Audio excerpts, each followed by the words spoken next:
میرے حبیب نے فرمایا بندہ جب رو کے کہتا ہے نا یا اللہ غلطی ہو گئی معاف کر دے، فرمایا میرا مالک اسے فوراً ہی معاف فرما دیتا ہے۔ تو آ تو صحیح، تو آتا ہی نہیں۔ سنیں بڑی پیاری حدیث، بڑی خوبصورت حدیث، کنز المال میں دیگر کتب احادیث میں ہے۔ حضرت ابو ہریرہ رضی اللہ تعالیٰ عنہ فرماتے ایک بابا جی نبی پاک کی بارگاہ میں آئے، اور جب وہ واپس جانے لگے تو میں نے عمر پوچھی تو عمر تھی 96 سال۔ کہتے ہیں بزرگ جب آئے نا تو یہ بھویں جو ہے نا ان کی سفید ہو کے تو یوں آنکھوں پہ آ گئی۔ بڑی چھڑی بابا جی نے پکڑی ہوئی اور دونوں ہاتھ پکڑ کے نا چھڑی کے اوپر جھکے ہوئے ہیں ایک جانب، قربان جاؤں۔ کہتے ہیں جب وہ بزرگ مسجد میں داخل ہوئے تو میرے رسول نے کھڑے ہو کے استقبال فرمایا، کھڑے ہو، اور نبی کریم صلی اللہ علیہ وسلم نے آگے بڑھ کے بابا جی کو بازو سے پکڑا اور بٹھایا۔ حضور بیٹھ گئے، کہا بزرگوں کیسے آئے ہو؟ تو کہتے ہیں وہ بابا جی بات کرتے تو آنکھ کھول کے پہلے حضور کا چہرہ دیکھتے، پھر وہ بات کرتے تو ان کے لب و لہجے کے اندر بڑی پریشانی، بڑی تکلیف، بڑی مایوسی۔ عرض کرنے لگے یا رسول اللہ، حضور زندگی ساری گناہوں میں بیت گئی ہے، حضور غلطیاں ہی غلطیاں، یاد ماضی عذاب ہے، یا رب چھین لے مجھ سے حافظہ میرا۔ اے اللہ کے رسول بڑی لمبی فہرست ہے، پاپ ہی پاپ ہے، کالے سیاہ دفتر ہے۔ یا رسول اللہ صلی اللہ علیہ وسلم جب پلٹ کے دیکھتا ہوں حضور مجھے نیکی دکھائی نہیں دیتی۔ حضور اس عمر میں آپ کا ایک صحابی ملا ہے، اس نے بات سمجھائی ہے تو تھوڑا خیال آیا ہے، لیکن یا رسول اللہ صلی اللہ علیہ وسلم اب میرا وجود بیکار ہو گیا ہے، حضور بوڑھا ہو گیا ہوں۔ 3 باتیں کہیں بزرگوں نے اور نرالی کہیں۔ کہنے لگے یا رسول اللہ صلی اللہ علیہ وسلم، حضور اب تو میری کمر بھی سیدھی نہیں ہوتی کہ میں نماز ہی صحیح ادا کر سکوں، بوڑھا ہو گیا ہوں۔ یا رسول اللہ صلی اللہ علیہ وسلم اب میرے اندر طاقت نہیں کہ میں محنت مزدوری کر کے صدقے اور خیرات دے سکوں۔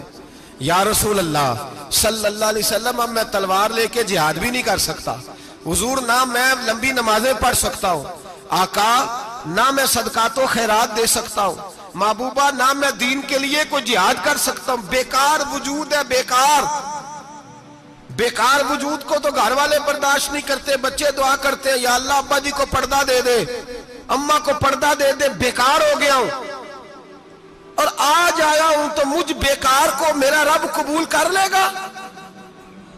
آج کلمہ پڑھوں تو بیکار ہوں، کسی کام کا نہیں، نہ نماز نہ صدقات نہ جہاد، قبول کر لے گا؟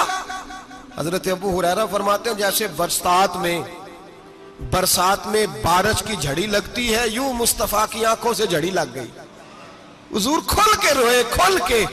اور میرے حبیب پاک نے فرمایا بزرگوں بڑے مجاہد ہیں، دین کے لیے جہاد کرنے والے بڑے ہیں، رب کریم کو آپ کی تلوار کی اتنی حاجت نہیں، اور فرمایا اس کے خزانے کوئی خالی تو نہیں کہ آپ ہی گویا صدقہ دیں گے تو بھرے جائیں گے، اور فرمایا پھر رب کریم کی شان میں اضافہ نہیں کرتی عبادتیں، وہ تو بندے کو نفع دیتی ہیں۔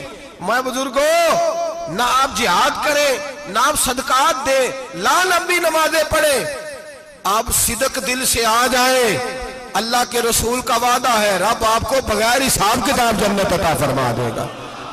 آنا تو شرط ہے کہ نہیں؟ آئیں تو صحیح، نہ پہنچے تو صحیح، آ جائیں، اس کو نہیں عادت صدقات و خیرات کی، جہاد کی، تبلیغ، آئے تو صحیح نا۔ تو آ ہی نہیں رہا، تو گھر میں بیٹھا ہوا ہے، تو سویا ہوا ہے، تو دکانداری کر رہا ہے، تو پیسے گن رہا ہے، تو آیا ہی نہیں، آ تو صحیح۔ بلکہ میرے نبی پاک فرماتے ہیں جب اللہ پاک کا بھاگا ہوا غلام آتا ہے پھر تو اللہ زیادہ راضی ہوتا ہے، پھر تو اللہ زیادہ راضی ہوتا ہے، زیادہ راضی ہوتا ہے، تو آ تو صحیح، پہنچ تو صحیح۔ بلکہ صوفیاء تو اور بات کرتے ہیں، وہ کہتے ہیں تو کبھی بھول کے بھی رب رب کرے تو اللہ تو اسے بھی قبول کر لیتا ہے، بھول کے۔ ملا رومی کہتے ہیں بنی اسرائیل کا بندہ ہے، صنم پتھر کو کہتے ہیں، بت کو کہتے ہیں، بت کے سامنے کھڑا ہے اور ساری رات کہتا ہے یا صنم یا صنم یا صنم، اے پتھر اے بت، ساری رات پکارتا رہا۔ رات گہری ہو گئی، نیند کا غلبہ، تھک گیا، سونے کے قریب آیا تو غلطی سے منہ سے نکل گیا یا صمد، یا صنم کی جگہ نکل گیا۔ رب کریم نے فرمایا جبریل دوڑ کے جا، جو مانگتا اسے دے دے۔ حضرت جبریل عرض کرتے ہیں مولا بھول کے تیرا نام لے رہا ہے، بھول کے لے رہا ہے تو رب کریم نے فرمایا چل نام تو میرا ہی لے رہا ہے نا، میرا لے رہا ہے نا یا اللہ۔ وہ اللہ کریم نے فرمایا جھوٹے کے سامنے ساری رات کا کھڑا ہے، ساری رات کا پکار رہا ہے، اسے کچھ نہیں ملا تو سچے کا نام لیا ہے، اگر میں بھی کچھ نہ دوں اور بت میں اور مجھ میں فرق کیا رہ جائے گا؟ جا جو مانگتا ہے جھولی بھر کے دے، نام تو لیا ہے نا۔ او بھائی تو بہانا تو بنانا، او آ تو صحیح نا، تو یہاں آ جا، پہنچ جا، آ جا، بس بیٹھ جا، اس کی بارگاہ ناز میں حاضر تو ہونا، تجھے فرصت ہی نہیں۔ تو یاروں کے لیے ٹائم نکالتا ہے، بازاروں کے لیے ٹائم نکالتا ہے، گلیوں کے لیے ٹائم نکالتا ہے، چوکوں چوراہوں کے لیے ٹائم نکالتا ہے، ہفتے میں ایک دن ہوٹلنگ کے لیے بھی جاتا ہے، لیکن کبھی چھپ کے 2 نفلوں کی تجھے توفیق نہیں ہوتی۔ اور میں کئی دفعہ کہہ چکا ہوں، جس بندے کو بغیر عبادت کے رزق زیادہ ملنے لگ جائے اس پر آزمائش ہوتی ہے رب کریم کی۔ اللہ فرماتا ہے اس کو پیسے دو، اسے آنے نہ دینا، اس کو چل پیسے دوڑ جا۔ لوگ سمجھتے ہیں میں بڑا ذہین ہوں، عقل مند ہوں، دیکھو میں اپنی ہوشیاری سے، چلاکی سے آگے نکل گیا، تو آزمائش ہے، یہ تو آزمائش ہے رب کریم کی طرف سے، یہ تو اس کی خفیہ تدبیر ہے۔ میرے بھائی اس کی بارگاہ ناز تک جو آ گیا، آنا تو ہماری ذمہ داری ہے کہ نہیں؟ پھر اس کی رحمت آگے بڑھ کے استقبال کر لیتی ہے۔ اور خدا کی رحمت کتنی زیادہ ہے، میرے حبیب کریم سید عالم صلی اللہ علیہ وسلم نے فرمایا اللہ نے اپنی رحمت کے 100 حصے کیے۔ حضور فرماتے ہیں 1 حصہ اللہ نے دنیا میں نازل کیا ہے۔ کتنا؟ 1 حصہ۔ فرمایا یہ جو ماں بیٹے سے پیار کرتی ہے، باپ بیٹے کے لیے مزدوری کرتا ہے، جو بہن بھائی کے لیے روتی ہے، یہ جو بیوی شوہر کے لیے دعا مانگتی ہے، یہ جو بچے ماں باپ سے پیار کرتے ہیں، فرمایا یہ اس ایک رحمت کا نتیجہ ہے، ایک رحمت کا نتیجہ۔ تو صحابہ کہنے لگے یا رسول اللہ وہ 99 کدھر ہیں؟